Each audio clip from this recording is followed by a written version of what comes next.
Hi Neighbor, I'm Isabella Riley and welcome to our 10th season of Hi Neighbor. Today, I sit down with two representatives of the Curio Machine about their efforts to spread the love of art in Boone. Then, our own Sydney Gladwell talks with Peggy Laine of the Journalisca Community Art Project and their recent Cultural Growth Fund. Plus, App State alum Davis Parker tells us about his new app that's bringing the high country together. Join us as we say, Hi Neighbor!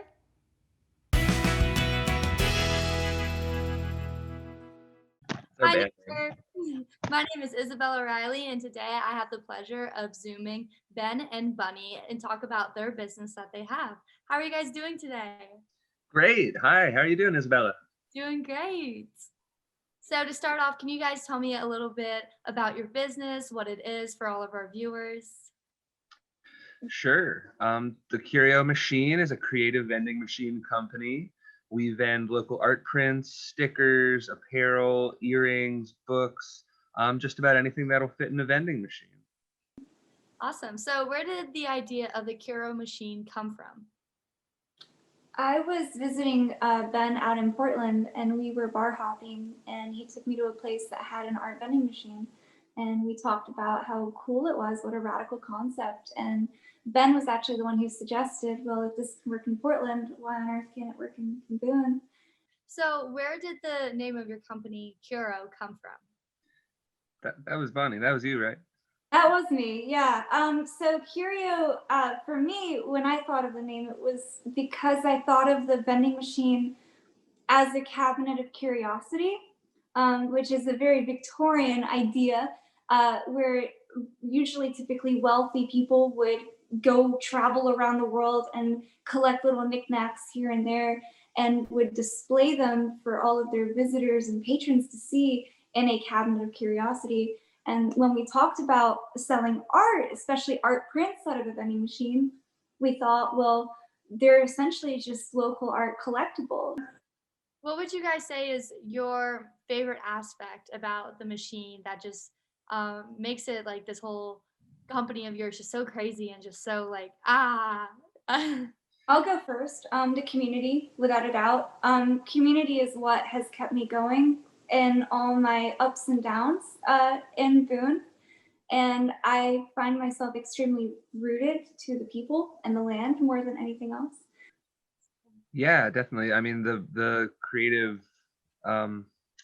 ecosystem around here is really great. You know, they're just anywhere you look, somebody is making something cool that they're putting their own personal touch on and trying to get out there to the world. So we see both the machines and the website we've set up, which is sort of like a virtual version of the machines, as a way to make it easier for people visiting the area or students or art appreciators locally to find those things and engage with their favorite local artists. And where can people find these machines in Boone? Yeah, we have 6 so far. 5 of them are in Boone. So the one that we just got out, our first full-size machine, is at the Watauga County Art Space downtown. It's 585 West King Street. It's right next to Town Square, right next to the Veterans Memorial. If you walk into the little breezeway there, that's where our first large machine is.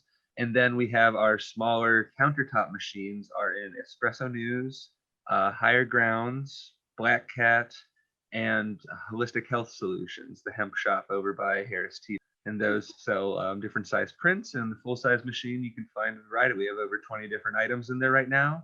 And we have an ongoing open call for any artists who want to submit their work to be vended through our machine. You know, as long as we have space and it fits, we'll give it a go. So you can find information on how to submit, the entire selection of items in the machine and more on the website, thecuriomachine.com. And you can follow us at thecuriomachine.com on Instagram and Facebook. Awesome. Is there anything else you'd like to tell our viewers today? Just Viva Watauga. If you're students, we appreciate you being here. If you're not students, keep fighting the good fight. And yeah, this is just the first of many things to come. We just want to keep adding to the local landscape and making it a little bit more weird, a little bit more enchanting, a little bit more beautiful, and we'd love to do so with anybody else. Yeah, I'll add to that. Boone is one of the most beautiful places on planet Earth. and everything that it gives to us, we want to give back to it. So more culture, more art, more literature, more music. We just want to spread it with the world. So continue to make cool things and continue to share it with people that you love. And if we can help in any way, we'd love to be a part of it. True. All right, you guys heard it here on App TV. Make sure you go check out those machines and to contact them if you are a local artist looking to get your work out there. Until next time, bye, neighbor.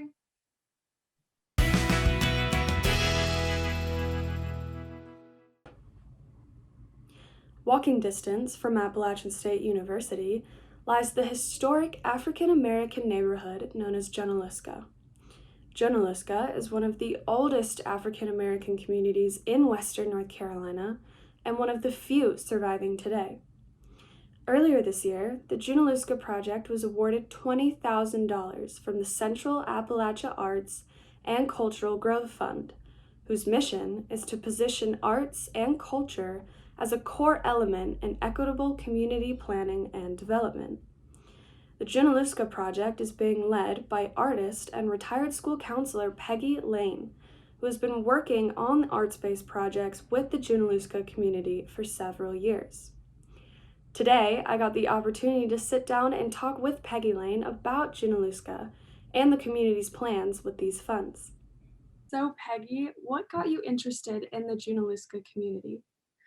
Well, I am a retired school counselor. And so when I retired, I went back to ASU and got a degree in expressive art. And then there was someone in the counseling department who was working as doing outreach for the Turchin Center for Visual Arts, which is right there on campus. And so I started working, 10 hours a week until I increased my job to working up to 30 hours a week, sometimes almost to 30 hours. And I was working in the community doing outreach. And then about probably 6 years ago, I went to the person who was the director then, Hank Foreman, and I said, our mission says that we're supposed to be serving the underserved parts of the community. And I said, I haven't seen in all the workshops that I'm doing and all the things, I haven't seen the African American community represented at all. About 6 years ago in February, we started working together, and we did some things at the Turchin Center. We did painting, we did collage work.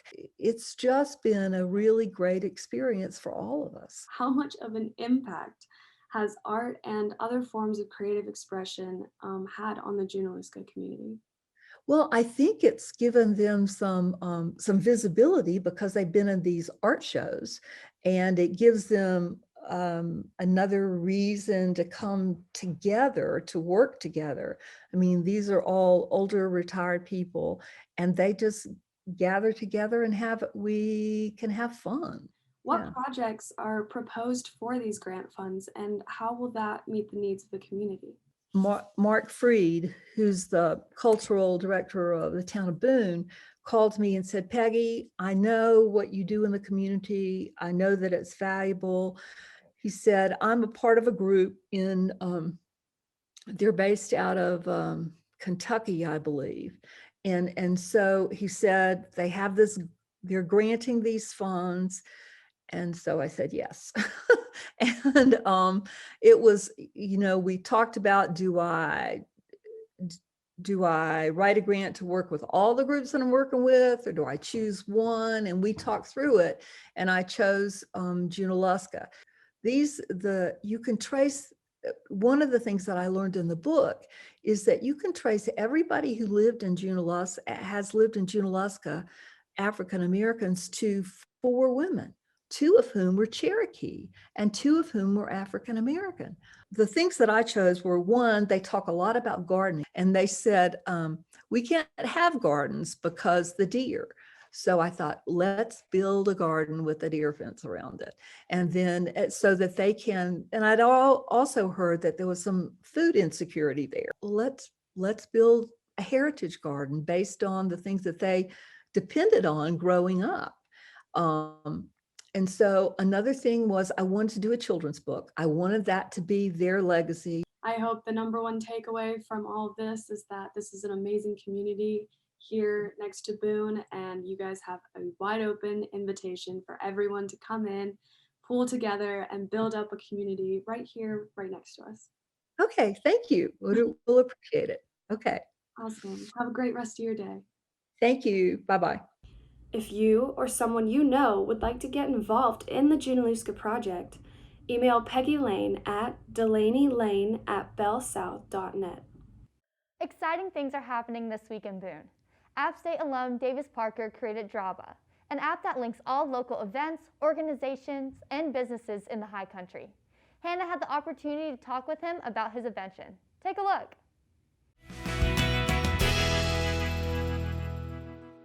Thank you so much for being on the show, Davis. If you'll just tell us a little bit about yourself and your connection to Draba. Okay, so my name is Davis Parker. I got associated with Boone in 2012 when I went to App State. My connection to Draba is I'm the founder and creator of it. So built the application. I do a lot of the creative content for it and really the coordinating on a community basis. So being like a community partner with a lot of brands locally in the Boone area and just trying to facilitate community involvement and community engagement for people in the High Country area.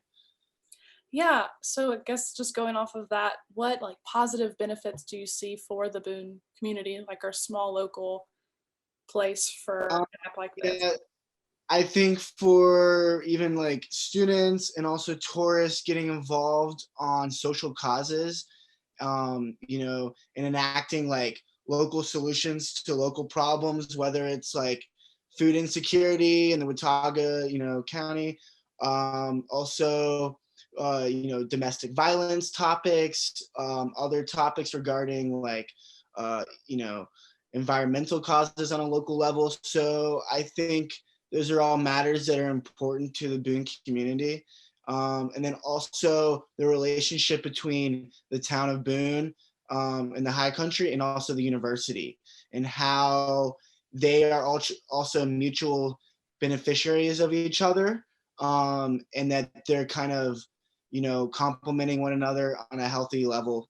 From an economic standpoint of the university is pumping back into the town and, local businesses and vice versa. So can you tell us a little bit about the timeline of the app and kind of where it started to where it's now and just what we can expect from the new launch?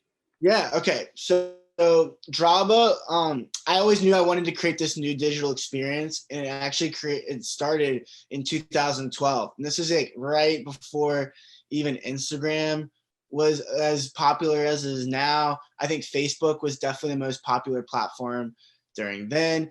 And I saw kind of the focus on, at the time, maybe like public opinion, maybe political matters, maybe like distracting content. And I was like, man, it'd be so cool if there was like a dedicated platform on a local level to get plugged in, because I don't think at the time there was any need, like no one was meeting that need. We built a team. My whole team was like students with visas from like China, didn't know a lick of English, but they helped me build like a prototype for Clemson.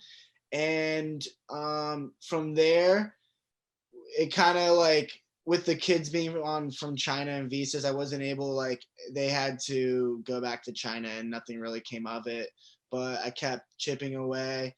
And then I finally got enough skills and knowledge to build the version that we launched like in 2019, which was just an MVP, a minimum viable product. It was like the base features of, it was a chronological list of what is going on in Boone, events, local content. We did a business directory of all the businesses, gave them a description, a website, and a phone number.